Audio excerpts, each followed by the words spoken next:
ஓம் சாந்தி. 9/5/2023. அடுத்து இன்னைக்கு என்ன கேள்வி கேட்டிருந்தோம். முதல் கேள்வி,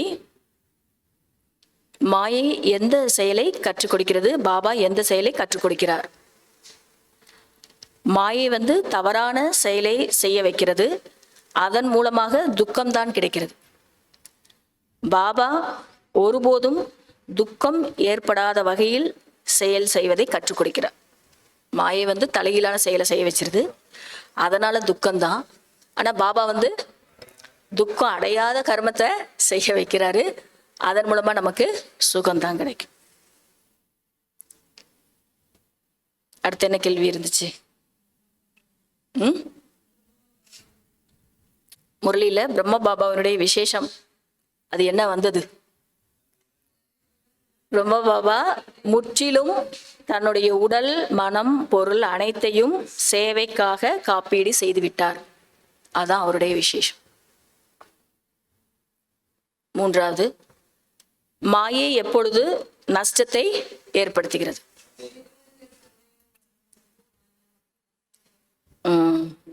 ஒருபோதும் எந்த விஷயத்திலும் சந்தேகம் வரக்கூடாது. சிறிது கூட சந்தேகம் வரக்கூடாது இல்லையா? அப்படி வந்துவிட்டால் மாயை நஷ்டத்தை ஏற்படுத்தும். அடுத்து, இந்த நேரத்தில் நீங்கள் உத்தமமானவர்கள் ஏன்? உங்களுடைய வாழ்க்கையே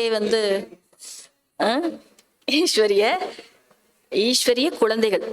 உங்களை இந்த சமயத்துல மட்டும்தான் ஈஸ்வரிய குழந்தைன்னு சொல்ல முடியுமா? நீங்க தேவதை ஆன பிறகு கூட ஈஸ்வரிய அப்படிங்கிற வார்த்தை அங்க சொல்ல முடியாது. ஈஸ்வரனுடைய குழந்தையா இருப்பது இல்லை.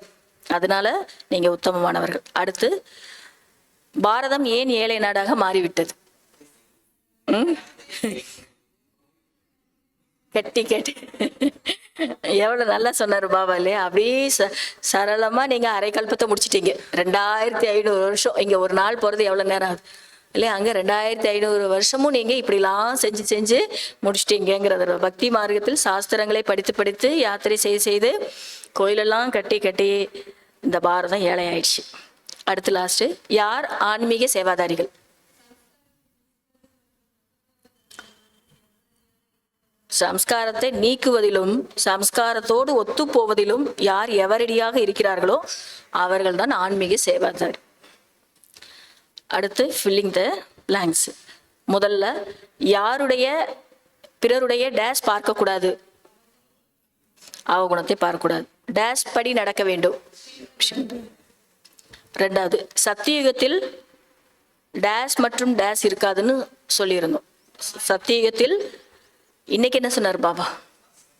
சாஸ்திரங்கள் இருக்காது. அடுத்து இந்த மாதிரி சித்திரங்கள்லாம் இருக்காது. அடுத்து, சிவபாபா நம்பர் 1 டேஷ் ரெஸ்டியா இருக்கிறாரு. அடுத்து, பாபா குழந்தைகளுக்காக டேஷ் என்ற பரிசை கொடுக்கின்றார். ராஜ்யம் என்கிற பரிசை கொடுக்கின்றார். அடுத்த கேள்வி என்ன? டேஷ் ராயல்டினை அனுபவம் செய்ய வைப்பது டேஷ் அடையாளம். தூய்மையின் ராயல்டி அனுபவம் செய்வது மற்றும் செய்ய வைப்பது, அது என்ன அடையாளம்?